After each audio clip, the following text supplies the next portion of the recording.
Landing സംഭവിച്ചിരിക്കുന്നു. Parachute വഴി ആ മൂന്നംഗ സംഘം ഭൂമിയെ തൊട്ടിരിക്കുന്നു. അതിന്റെ തത്സമയ ദൃശ്യങ്ങളാണ് നമ്മൾ കണ്ടുകൊണ്ടിരിക്കുന്നത്. വിജയകരമായാണ് എന്ന് തന്നെ നമ്മൾ കരുതുകയാണ്. അങ്ങനെ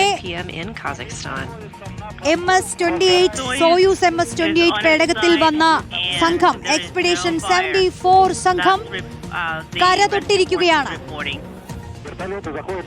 All right, and the helicopters are approaching to land. Just before landing, you saw that soft landing engine Sajeesh തുടരുന്നുണ്ട്. സജീഷ് ലാൻഡ് ചെയ്തു അല്ലേ?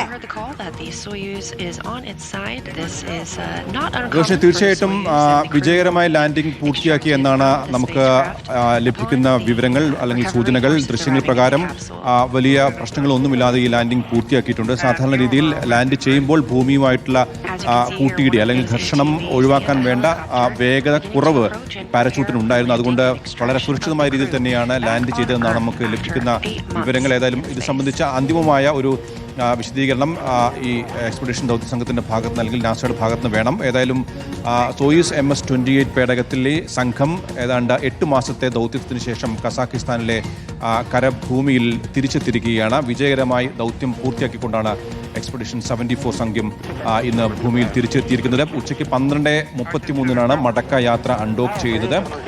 വൈകിട്ട് 3:59 കൃത്യം 3:58 59 ഇടയ്ക്കാണ് കസാഖിസ്ഥാനിൽ ലാൻഡ് ചെയ്തിരിക്കുന്നു. പാരച്യൂട്ട് ഉപയോഗിച്ച് പതിവിൽ വിപരീതമായി കരയിലാണ് ഈ പേടകം സോയൂസ് MS-28 ലാൻഡ് ചെയ്തിരിക്കുന്നത്. നാസ ആസ്ട്രോനോട്ട് ക്രിസ് വില്യംസും ഒപ്പം തന്നെ റഷ്യൻ കോസ്മോനോട്ട് സെർജി കുസ്കർക്കോവും സെർജി മിഖേവ് എന്നിവരടക്കമുള്ള 3 അംഗ സംഘമാണ് ദൗത്യം പൂർത്തിയാക്കി വിജയകരമായി ഭൂമിയിൽ തിരിച്ചെത്തിയിരിക്കുന്നത്. ഏതായാലും അല്പസമയത്തിനകം തന്നെ തിരിച്ചെത്തിയ ആളുകളുടെ ദൃശ്യങ്ങൾ ഒരുപക്ഷെ നാസ പുറത്തുവിട്ടേക്കാം. ഏറ്റവും നിർണായകമായ ദൗത്യം പൂർത്തിയാക്കി തിരിച്ചെത്തിയ 3 അംഗ സംഘമാണ്. അല്പസമയത്തിനകം തന്നെ അത് സംബന്ധിച്ച് കൂടുതൽ വിവരങ്ങൾ നാസ ഏതായാലും എത്തിക്കുമായിരിക്കും. 8 മാസത്തെ നീണ്ട ദീർഘകാലത്തെ ദൗത്യത്തിനൊടുവിലാണ് അന്താരാഷ്ട്ര ബഹിരാകാശ നിലയത്തിൽ നിന്നും ഇവർ തിരിച്ചെത്തിയത്. ബഹിരാകാശ പഠനത്തെ സംബന്ധിച്ചിടത്തോളം നിർണായകമായ കാര്യങ്ങളിൽ ഗവേഷണം നടത്താൻ കൂടി ഈ ദൗത്യ സംഘത്തിന് കഴിഞ്ഞിട്ടുണ്ട്.